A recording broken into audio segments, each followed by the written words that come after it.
So if you see in your circle evil friends whose influence on you is greater than your influence on them, cut them off. Cut them off.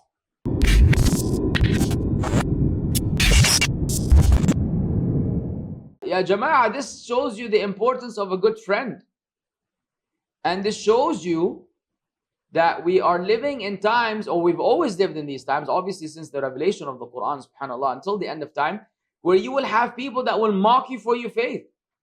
You will have friends, whether weak Muslims or non-Muslims, who will mock you for your faith and will constantly try to divert you from the path.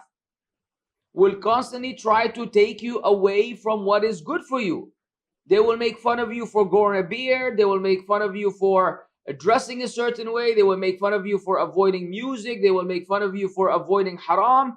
They will make fun of you for praying in a jama'ah, praying in the masjid. They will constantly be on your case, hoping that you could give up and you could become cool like them. Because cool by definition is a disobedient person. You can't technically be cool in the modern world if you're not a defiantly disobedient, helpless creature of Allah.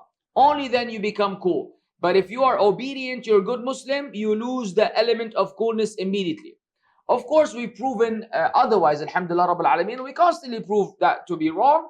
You know, from the things that I try to communicate to the Muslims is engaging in sports and playing basketball and going to the gym and skateboarding and doing all skiing, everything that you can think of within the halal boundaries, to show that we try to practice Islam and we preach Islam and we're normal people. In fact, we are the most normal people. We are as normal as they get, because we're making an effort to prepare our hereafter and also enjoying what Allah Azza wa Jal has allowed us to enjoy in this worldly life, versus those who are preoccupied in strictly enjoying this world and have no plans for the life to come, or very little plans. And so what's the big deal? The big deal is that you will have someone like this.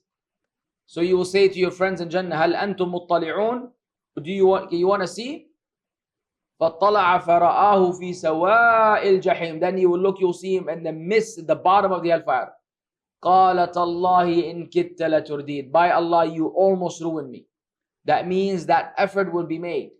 That exertion will be made from that friend of yours. So be careful.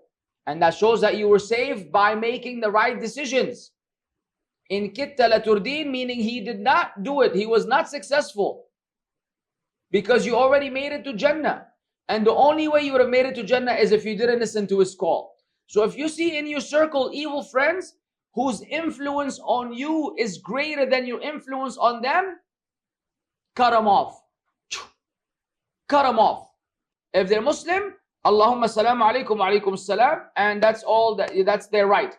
If they die, you go to their funeral. If they sick, you visit them. You still fulfill the obligations of a Muslim. But in terms of being companions and friends, cut them off. Either you are the influencer who's impacting them in a good way, so you're the good Muslim who's helping them come to Islam, no problem, keep that friendship. Or they are the ones influencing you to stay away and to avoid practicing Islam, cut them off.